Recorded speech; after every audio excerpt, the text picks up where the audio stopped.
It's always disgusted me for us to be the land of free speech and entertainment with our First Amendment.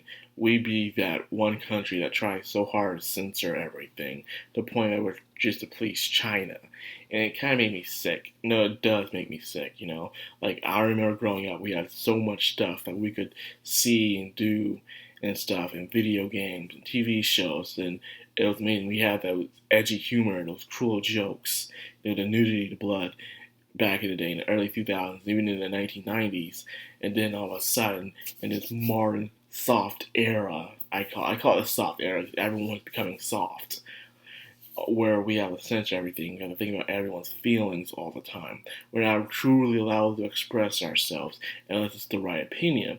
To the point where it's extreme censorship, localization, all the damn time, and it gets really annoying even when it comes to our stuff we get from Japan, our video games, our light novels, our manga, and we read it and we watch it, and we're like, hey, this is not what they said, and they change it all the time to the point of becoming that for kids era, and the era we all made fun of, even the companies made fun of. But now all of a sudden they want to go back to that era. But it's not just that. So the president of Kadokawa. Kadokawa is a very big Japanese entertainment publishing company where they, localize and translate and publish Japanese entertainment goods such as manga, anime, and video games, and light novels to come over here in other countries to sell. They're the middleman, extremely rich. The president was suggesting maybe they should censor their entertainment in order to go to Google and Apple. You don't need to do this. First of all, it's not going to happen because an extreme load of backlash happened throughout the internet.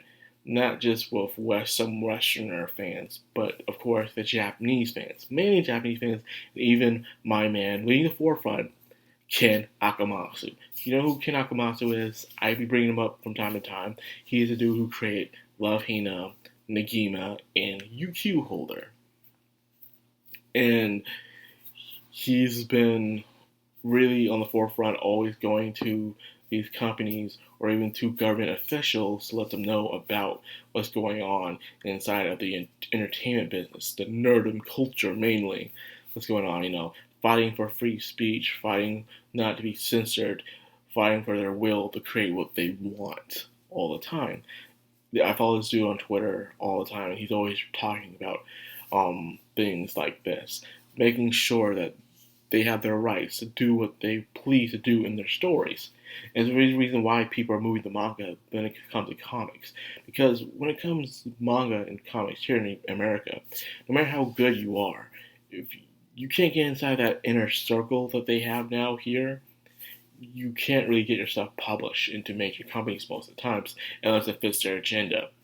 However, in Japan, all you gotta do is create a chapter, a one shot, send it out to a publishing company there, anyone you want to, if it goes, by their genre that they produce, and you can let the readers decide whether or not they like your work. And if they like your work, not only do you get prize money, but you'll also get even probably a chance to actually work for that company and start creating manga or even light novels.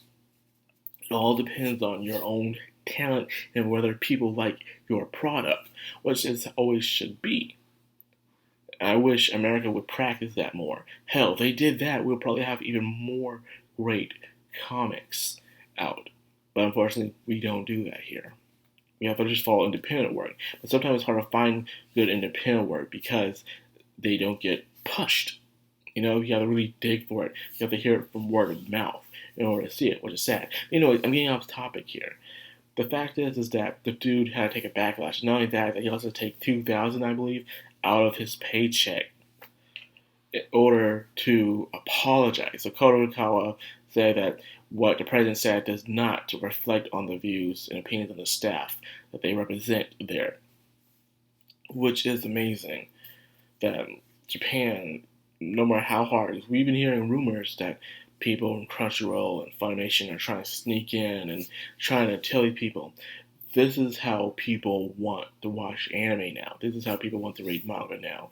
But thing about the difference between um, Japanese nerdom and American nerdom is this. Most of the anime we watch, of course you know this, is based off of most of the times manga or light novels. So because of that, they adapt it into animation formation and they try their best to make it, you know, a good adaptation for that source material. Where in America, they just skim. It's like they read the back of a book and then they'll make a movie or a show about it, not most of the times representing the source material it came from, disrespecting it, even doing race swaps, gender swaps, adding in characters, taking away characters, all that stuff. So as the comic fan, you're very displeased that you don't know where to go to, or if you are into that story, you don't know where to go to in that story. It's been changed so much. You have to read it from the beginning. Where in Japan, you can actually pick off where the manga or light novels left off and continue reading and buying it and stuff like that. So there's more honor and respect of the source material there is in Japan than there is in America. So in order to really change the anime industry within Japan, you would have to change how they do their manga and light novels. However, the creators there are very stubborn and prideful. They do not like people changing their work. These people already work hard enough as it is, staying up, working 7 days a week or even more than that. And to have someone coming in and say, hey, even though your work is doing very good, we want you to change it for the American audience. And they're looking at you like, no. The manga creators are very stubborn. They're not pushovers, or anything like that. They're all about their work. They put their blood, sweat, and tears into their work. They do not allow that stuff to happen, which is amazing. And yes, it sucks for what happens to the animators. I wish the animators were treated better over there and stuff, get paid better and stuff. Hopefully there'll be a day where they'll be able to have better working conditions over there and get better wages for their hard work. Because they make some beautiful stuff in anime.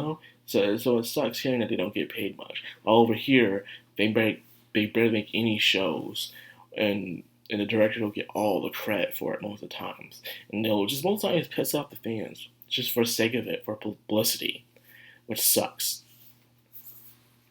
Well, anyways, man, it's just nice to see that Japan is fighting back and is still fighting back against the Western influence. Trust me, you don't want the Western influence being overtaking the world, which is funny because these people are always about cultural appropriation, but it seems like they're the ones that are truly policing everything.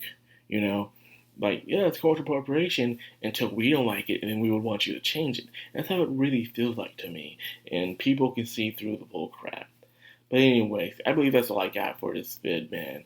I'm just glad that, someone is fighting back against the American influence, because it's sad that I have to say that now today, fighting against the American influence in order for us to enjoy some piece of good entertainment in this world. It's disgusting.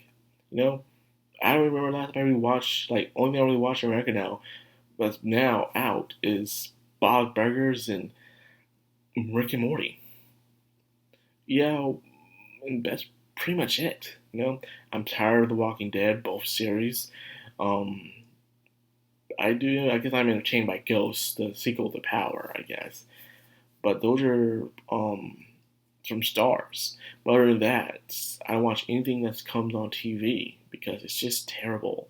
I was sitting in the break room and it turned out they're making a black version of Wonder Years. I'm like, why? Just create your own stories. Well, yeah, you're creating your own stories, but just do your own thing. They're always trying to make another version of another product. It just shows you have no creativity, in my opinion. Well, anyways, that's what I got for this video, man. It's just good seeing Japan fighting back. It does my heart well. So anyways, spread the news around. Let everyone know that Japan is still fighting the good fight against censorship, against localization, against the Western influence. Please spread this around. So anyways, I hope you enjoyed this video. If you did, like, comment, subscribe, and of course, hit that bell icon. This has been Madcrownxox. I'm Anime, signing out.